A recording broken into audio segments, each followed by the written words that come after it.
আমি হলাম একজন ভর্তাপ্রেমী মানুষ। তাই আজকে আবারও হাজির হয়ে গেছি একটা ভর্তা রেসিপি নিয়ে। শীত কিংবা গরম যে কোনো ঋতুতেই হোক না কেন, ভর্তাটা খেতে আমার ভীষণই ভালো লাগে। অনেকেই বলে শীতের সময় ভর্তা খেতে বেশি ভালো লাগে, গরমকালে অতটা ভালো লাগে না। আমি আসলে ভর্তাটা সব ঋতুতেই খেয়ে থাকি। কারণ যারা ভর্তা পছন্দ করে তারা কিন্তু শীত কিংবা বর্ষা মানে না। নমস্কার বন্ধুরা, আমি সবিতা ভিলফুড কিচেনে আবারও একবার সবাইকে স্বাগত। তাহলে চলো রেসিপিটি শুরু করি। এই ভর্তা বানানোর জন্য প্রথমে এখানে নিয়ে নিয়েছি কিছু রসুন। এখানে ৫-৬টার মতো গোটা রসুনের কোয়াগুলোকে আমি খুলে নিয়েছি। আর যেহেতু রসুনের ভর্তা হবে তাই রসুনের পরিমাপটা একটু বেশি পরিমাণেই নিতে হবে। এখানে কিন্তু রসুনের যে উপরের পাতলা আঁচড়টা রয়েছে মানে খোসাটা, সেটা কিন্তু আমি ফেলিনি। এবার এই রসুনের কোয়াগুলোকে শুকনো খোলায় আমি ভেজে নিচ্ছি। তার জন্য একটা ফ্রাই প্যান প্রথমে হাই হিটে খুব ভালোভাবে গরম করে নিয়েছি। তারপরে দেখো রসুনের কোয়াগুলোকে দিয়ে এবার ভেজে নিতে হবে প্রায় 4 থেকে 5 মিনিট সময় ধরে। এই সময় আঁচটাকে কিন্তু লোতেই রাখতে হবে। আর ঠিক এইভাবে ঢাকনা খুলতে হবে আর নেড়েচেড়ে ভেজে নিতে হবে। আর বন্ধুরা, এইভাবে রসুন ভাজলে কিন্তু রসুনের ভর্তাটা খেতে বেশি ভালো লাগে। তোমরা চাইলে খোসাটা আগেও ছাড়িয়ে নিয়ে এই রসুনের কোয়াগুলোকে চাইলে ভেজে নিতে পারবে। তো ঠিক এইভাবে ঢাকা দিতে হবে আর ঢাকা খুলে একটু নেড়েচেড়ে আবারও ঢাকা দিয়ে এই রসুনের কোয়াগুলোকে কিন্তু খুব ভালোভাবে ভেজে নিতে হবে।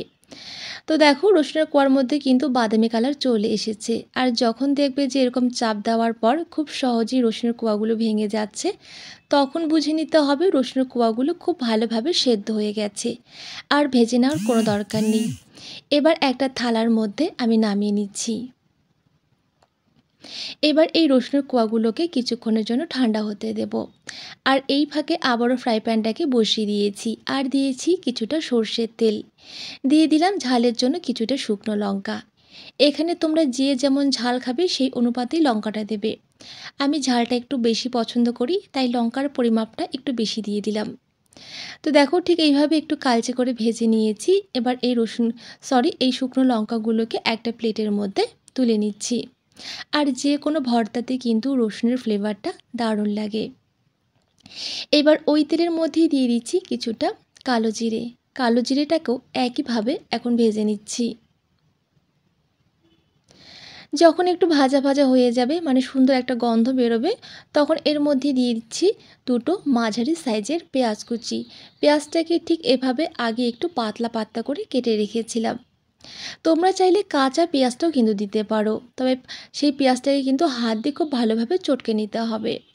তো আমি আজকে ভেজে নিচ্ছি। আর পেঁয়াজটাকে কিন্তু একেবারেই বাদামি করে ভেজে নেওয়ার কোনো দরকার নেই, শুধুমাত্র পেঁয়াজটাকে একটু নরম করে নিতে হবে, তাহলেই হবে। তো বন্ধুরা, এখনও পর্যন্ত যদি আমার ভিডিওতে লাইক না দিয়ে থাকো তাহলে অবশ্যই একটা লাইক দিয়ে ছোট্ট একটা কমেন্ট করো যদি আজকের রেসিপি ভালো লাগে। তো পেঁয়াজটা বাদামি করে ভাজা হয়ে গেছে, নামিয়ে নিয়েছি। এদিকে রসুনের কোয়াগুলো কিন্তু আমার খুব ভালোভাবে ঠান্ডা হয়ে গেছে। এবার দেখো ওপরের যে খোসাটা রয়েছে সেটাকে আমি খুব ভালোভাবে ছাড়িয়ে নিচ্ছি। আমার মনে হয় যদি এভাবে খোসা সমেত ভাজা হয়, সেক্ষেত্রে খোসাটা ভাজার পর কিন্তু খুব সহজেই উঠে যায়, আর সময়টাও কিন্তু খুবই কম লাগে। আর দেখো কত সুন্দরভাবে সেদ্ধ হয়ে গেছে, চাপ দিলেই কিন্তু খুব সুন্দরভাবে ভেঙে যাচ্ছে। ঠিক এভাবেই রসুনের কোয়াগুলোকে ভেজে নিতে হবে। একইভাবে সমস্ত রসুন থেকে রসুনের কোয়াগুলোকে এবার খোসা ছাড়িয়ে নিচ্ছি। তো বন্ধুরা, যদি আমার আজকের ভিডিওতে কোনো নতুন বন্ধু এসে থাকো তাহলে অবশ্যই ভিডিওতে একটা লাইক দিয়ে চ্যানেলটিকে প্লিজ সাবস্ক্রাইব করো। তো একইভাবে রসুনের কোয়াগুলোকে আমি বের করে নিয়েছি। এবার এদিকে একটা থালার মধ্যে নিয়ে নিচ্ছি আগে থেকে যে লঙ্কাগুলো ভেজে রেখেছিলাম সেই শুকনো লঙ্কাগুলো। দিয়ে দিচ্ছি স্বাদ মতো নুন। এবার লঙ্কাগুলো নুনের সাথে খুব ভালোভাবে গুঁড়ো করে নিতে হবে। এখানে আমি শুকনো লঙ্কা ব্যবহার করছি, তোমরা চাইলে কাঁচা লঙ্কাও ব্যবহার করতে পারবে। তবে শুকনো লঙ্কার ফ্লেভারটা কিন্তু যে কোনো ভর্তাতে দারুণ লাগে। তো দেখো লঙ্কাটাকে গুঁড়ো করে নিয়েছি। এবার আগে থেকে যে পেঁয়াজটা ভেজে রেখেছিলাম সেই পেঁয়াজটা এর মধ্যে নিয়ে নিচ্ছি। এবার পেঁয়াজটাকেও লঙ্কার সাথে খুব ভালোভাবে একসাথে মেখে নিতে হবে।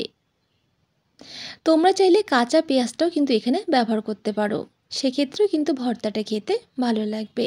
আর এখানে যদি কাঁচা পেঁয়াজটা দাও সেক্ষেত্রে পেঁয়াজটাকে কিন্তু একেবারেই সরু সরু করে কাটতে হবে আর হাত দিয়ে খুব ভালোভাবে চটকে নিতে হবে। তো দেখো পেঁয়াজটাকে খুব ভালোভাবে আমি মেখে নিয়েছি লঙ্কার সাথে। এবার দিয়ে দিচ্ছি আগে থেকে যে রসুনের কোয়াগুলো ভেজে রেখেছিলাম সেই রসুনের কোয়াগুলো।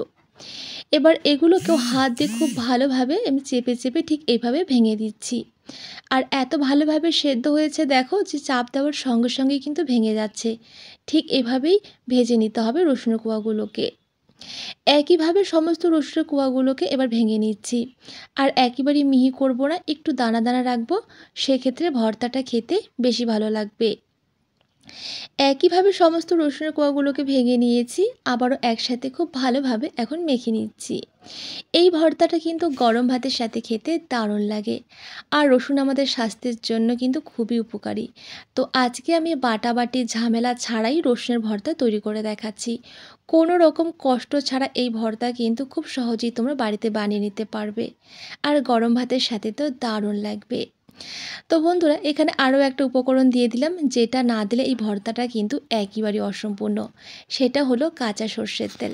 হ্যাঁ বন্ধুরা, এখানে কিছুটা কাঁচা সর্ষের তেল দিয়ে আবারও খুব ভালোভাবে মেখে নিলাম।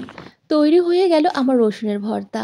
রসুনের এই ঝালঝাল ভর্তাটা গরম ভাত, পান্তা ভাত, বাসি ভাত কিংবা খুদের ভাত যেটার সাথেই খাও না কেন একদম অতুলনীয় লাগবে। যারা কখনো এই রসুনের ভর্তাটা খাওনি তারা একবারের জন্য এই ভিডিওটা দেখার পর তৈরি করে খেও, দেখবে কতটা সুস্বাদু। তো বন্ধুরা আমার আজকের রেসিপিটি কেমন লেগেছে অবশ্যই কমেন্টে কিন্তু জানিও। ভালো লাগলে একটা লাইক দিয়ে প্লিজ চ্যানেলটিকে সাবস্ক্রাইব করো। তো চলো আজকে এখানে বিদায় নিচ্ছি, দেখা হচ্ছে পরের রেসিপিতে। সবাই খুব ভালো থেকো, সুস্থ থেকো, সাবধানে থেকো।